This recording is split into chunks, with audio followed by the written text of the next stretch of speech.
Oke, kalau kalian semua di luaran sana yang lagi nontonin video ini karena judul videonya atau karena memang keklik ya. Kalau karena judulnya mungkin video ini cocok. Kalau karena nggak sengaja keklik, ya coba lu tonton dulu nih ya video nggak jelas ini sampai habis. Siapa tahu jadi sedikit pedoman tipis-tipis lah buat beli handphone. Nah, seperti yang kita tahu, ini adalah sebuah iPhone 7. Nah, iPhone 7 itu pasarannya tuh harganya itu masih kayak sekitar di atas 1 juta, 1,5 juta, hampir 2 juta segitulah. Tapi bisa nggak sih dapetin iPhone 7 harganya itu miring parah ya? Mungkin 1 juta bulat atau bahkan di bawah 1 juta. Jawabannya bisa banget. Salah satu contohnya adalah minus LCD. Ini adalah minus the best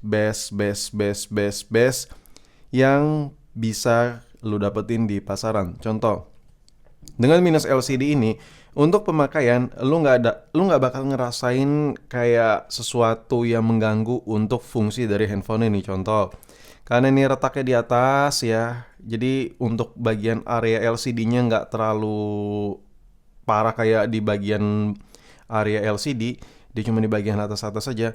Ini kalau buat pemakaian bakal nggak terlalu berasa, kecuali penampilan ya, kecuali look ya. Looknya tuh bakal kayak HP hancur aja gitu karena retak-retak gitu. Cuman untuk pemakaian ini sama sekali nggak bakal ngaruh ke pemakaian karena dia retak di bagian atas. Nah, kalau minus-minus kayak gini lu bisa nego-nego itu hampir 1,5 juta lagi. Dipotong LCD-nya, dipotong jasanya ya kan. Jadi dipotong ribetnya waktu lu kebuang dan lain-lain. Lu bisa nego lah, mungkin nego-nego 300 sampai hampir 1,5 juta. Ya, lu bisa saving money untuk beberapa saat. Tapi menurut gue, apakah itu worth it banget atau enggak? Jawabannya sih sebenarnya kalau lu masalah cuan-cuanan, contoh harga pasaran iPhone 7 itu 1,5 sampai 1,8 juta. Lo pengen handphone di bawah rata-rata harga pasaran, jalan salah satunya ya begini dan lo nego sadis. Biasanya handphone-handphone yang udah kayak gini ini paling gampang dinego men, sumpah jujur. Dan dengan minus gini nih gua kasih contoh deh. Ini handphone ini kalau dipakai tuh ya lo mau nge-touch di area manapun ya, typing-typing juga di bagian bawah ya. Terus kalaupun ada beberapa aplikasi contoh kayak yang harus diklik, dia tuh ya mentok tuh di bagian atas sini. Udah kayak nggak terlalu ganggu banget menurut gue untuk pemakaian normal ya dengan minus LCD kayak gini. Cuman minusnya kalau LCD yang udah retak gini kalau lo ganti otomatis ada sedikit apa ya penurunan kualitas dari sisi LCD-nya. Cuman itu adalah hal yang wajar sih. Handphone-handphone tua kayak iPhone 7 ini lu tuh kayak ngarep LCD ori itu udah agak sedikit susah sih di pasaran karena handphone dengan desain ala-ala cembung-cembung gini terlepas dari generasi seri 4S, seri 5 ini kan agak-agak cembung nih bagian ujung-ujungnya. Ini gampang pecah. Emang kalau jatuh gampang retak di bagian ujung-ujungnya. So wajar aja diganti ya LCD-nya. Jadi agak susah sih. Nah, terus minus apa lagi selain LCD? Ini karena contoh fisik LCD ya, jadi paling awal gue kasih lihat LCD. Yang kedua, lo bisa dapetin iPhone 7 dengan harga murah meriah dengan kondisi baterai. Ini adalah penyakit yang wajar juga. Contoh, kita langsung masuk ke menu setting, habis itu lo langsung lihat BH-nya, kesehatan baterainya. Nah, ini kapasitasnya masih 100%. Coba lu cari yang BH-nya udah servis, mungkin ya kalau servis masih 70%, hampir 80 itu masih hal yang wajar ya. Biasanya gini, ada orang jual iPhone yang restart. Ini gue kasih contoh aja ya, siapa tahu lo pengen nyari banget iPhone yang murah. Ada orang yang iPhone-nya tuh restart. Dia jual di marketplace atau dimanapun, misalnya minus gini.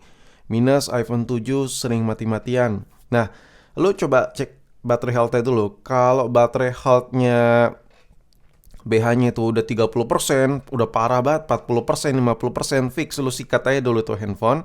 Besar kemungkinan itu dari baterainya. Misalnya dia bilang matinya itu suka mati tiba-tiba di 20%, baterai lagi 20% atau di 18%. Tiba-tiba iPhone-nya mati. Nah, kayak gitu-gitu lu cek dulu. Habis itu lu masuk ke baterai health dan lu cek baterai health-nya. Kalau ini kapasitas maksimumnya masih 100% kan. Nah, udah jelas kalau kapasitas 100% untuk kondisi mati tiba-tiba atau restart tipis-tipis gitu agak jarang sih, agak susah. Nah biasanya kalau udah mati di 20% atau 18% atau di atas 10% dia mati, lo langsung cek ke baterai health-nya. Kalau baterai health-nya ini kan 100% nih. Kalau di sini yang 100% ini tertulis sekitar 40%, 50-an persen, ya 60-an persen sekian. Pokoknya di bawah 70 lah. Sikat aja, itu biasanya dari baterainya. Lo tinggal ganti baterai aja, toh masalah problem solve ya, masalah selesai. Dan karena kondisinya suka mati di sekian persen, atau kadang suka mati tiba-tiba waktu lo kayak lagi pakai kamera, rekam video, atau lagi download aplikasi yang gede file ya kan, itu agak panas tuh, dan tiba-tiba iPhone lo mati ya udah nggak ngangkat, itu biasa dari baterainya. Soalnya bisa ngelakuin negosiasi yang cukup dalam di situ ya kan.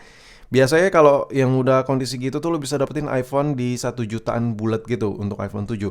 Nah, itu yang kedua. Yang ketiga, gimana cara dapetin iPhone 7 harganya itu di bawah 1 juta. Nah, ini mulai pemikiran orang keras nih. Ini mulai pemikiran orang yang gak ngotak ya.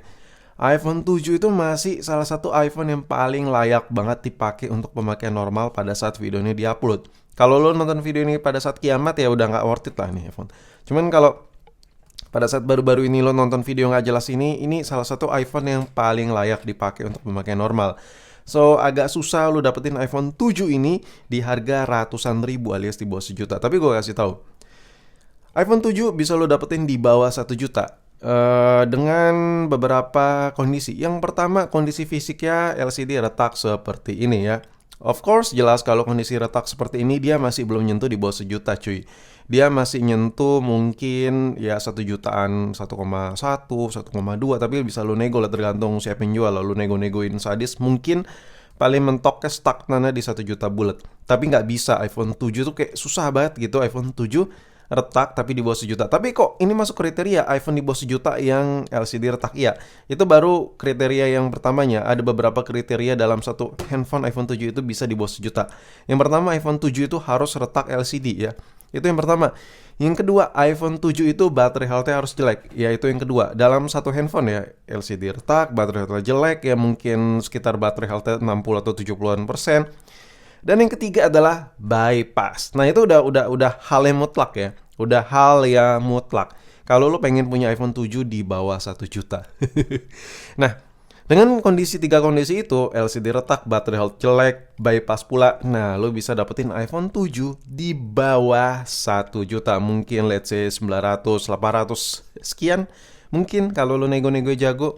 Itu adalah kondisi yang paling busuk yang bisa lo gapai saat ini untuk iPhone 7. Kemungkinan kalau di 1 tahun atau 2 tahunan ke depan, mungkin kalau kondisi LCD retak ini aja udah di bawah 1 juta kali ya.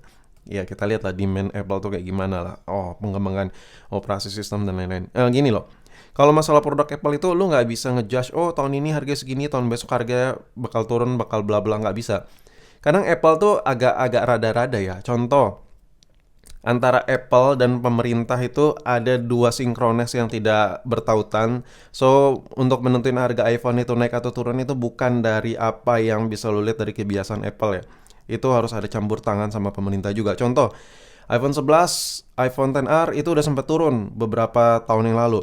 Cuman karena kasus blokir email, ya kan, terus adanya email bermasalah di varian resmi Indonesia. Nah, beberapa unit yang benar-benar fresh condition, yang benar-benar layak pakai itu melambung tinggi karena demand-nya banyak, ya kan? iPhone-nya pada saat itu lagi murah juga. Oh, ini iPhone ini udah murah. Tapi dengan adanya peraturan-peraturan yang ketat dari pemerintah yang beda sama tahun-tahun sebelumnya, harga iPhone tersebut tuh melambung tinggi. Contoh iPhone 11 sekarang, kalau dibandingkan setahun yang lalu itu beda harganya. Sekarang jauh lebih mahal. So lo nggak bisa tebak atau ngejudge harga iPhone tuh bakal turun. Ya mungkin tahun depan turun lah bla bla, nggak bisa. Makanya kayak gue bilang mungkin ada kemungkinan, nggak pasti gitu. iPhone 7 itu tahun depan atau 2 tahun ke depan bisa turun, bisa lalu dapat LCD retak seperti ini, mungkin. Itulah kenapa gue bilang mungkin, karena kita nggak tahu juga kalau ada peraturan yang aneh-aneh lagi, ada sistem-sistem yang ada yang failed, dan ada peraturan dari Apple yang mulai menganeh-aneh. Tahu-tahu operasi sistemnya iOS 17 hanya bisa di iPhone 13 Pro seandainya ya. Ya udah, itu udah pasti itu disikat semua, harga itu bisa runtuh semua ya kan. Nah, itulah hal-hal kayak gitu tuh yang nggak bisa kita tebak. Dan balik lagi, untuk iPhone yang bepas-bepasan kayak iPhone 7 bepas, layar retak, baterai health jelek, itu di bawah sejuta udah pasti cuy. Udah pasti. Cuman kalau seandainya lo beli iPhone 7 bypass, layar retak, baterai health jelek di atas sejuta, itu namanya lo yang goblok.